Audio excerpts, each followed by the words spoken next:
Good evening, everybody. I'm going to read the prologue of my second book of the same story, Protectors of Earth, but this is called A Walking Nightmare. And the prologue's a bit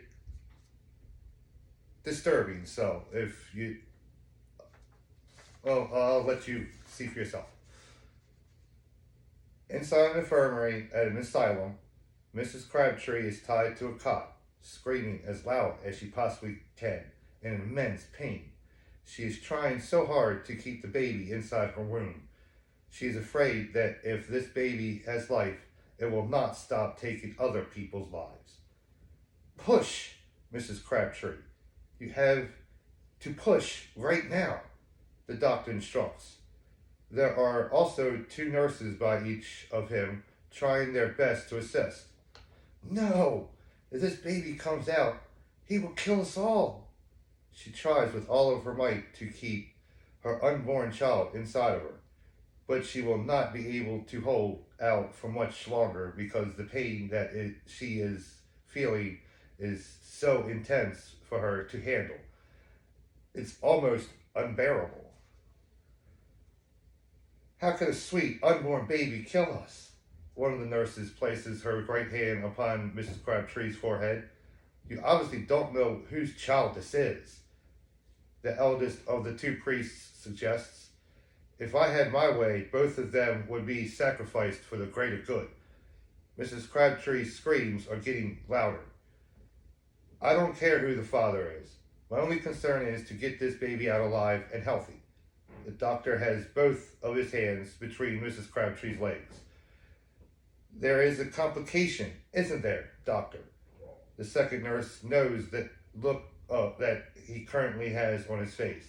She knows all too well. I'm afraid so. His head is coming out crooked. Mrs. Crabtree screams out a little louder. But I think that I can get him out using just my hands because this baby is coming. The doctor does not hesitate about getting his hands a little dirty. Mrs. Crabtree screams out a little louder as the baby begins to forcefully exit her body. One more big push and the pain will be over. I can promise you that.